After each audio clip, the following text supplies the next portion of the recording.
working on the inside of the bus. We're going to try to get a vapor barrier down and up the walls, up to the bottom of the windows at least. And then we'll put down a 1/4 inch piece of 1/4 inch wood just to get the floor level, so these rails that are protruding here are not too high when we put our actual floor over it. So the vapor barrier is going to give us a really good seal inside.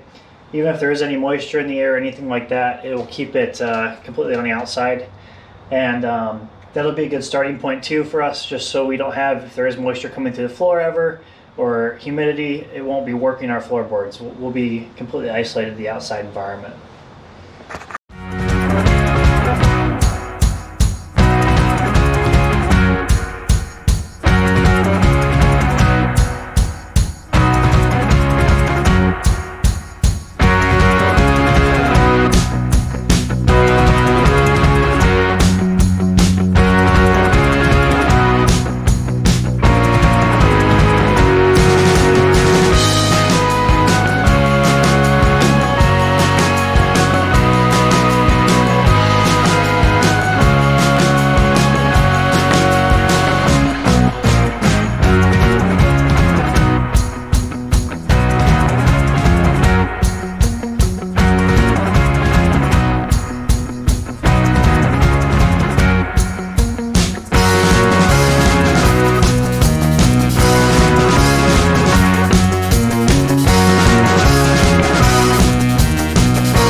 Good afternoon. We're going to try to get a little bit of work done today while we have some time. Goal for today is to get one box built. I started cutting up some of the wood and realized I didn't bring the camera out. So we're going to build boxes for the electrical stuff. So the inverter, the circuit breakers, you name it, all the electrical stuff should live in this box. And it'll go underneath one of the bench seats in the kitchen. So when you pop up the bench seat, you have access to everything you need. And we're going to cut some ventilation holes in there too to make sure all the fans that cool everything in there can get fresh air.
So there you have it.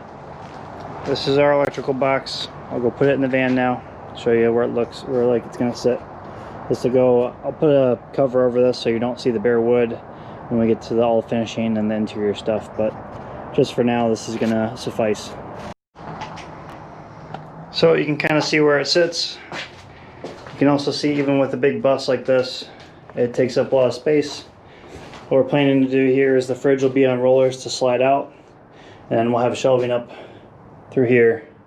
So hopefully you're starting to see the vision, but we'll start putting all of our electrical stuff in here next. That's going to be a big project because that's 90% of making these things livable. So here we go. Talk to you guys later. Hi. So with the help of Ryan, we put a little subfloor in today. Before that, we put the plastic sheeting up to give ourselves a nice vapor barrier in case there was any moisture coming through the wood floor like we talked about. And just 1/4 inch wood here, so we're not adding too much weight, but it gets us level with these metal railings that were in the floor. So we have the option of putting vinyl plank floor on if we want. So I'm really happy with it. It already looks really good. And it's a really good step towards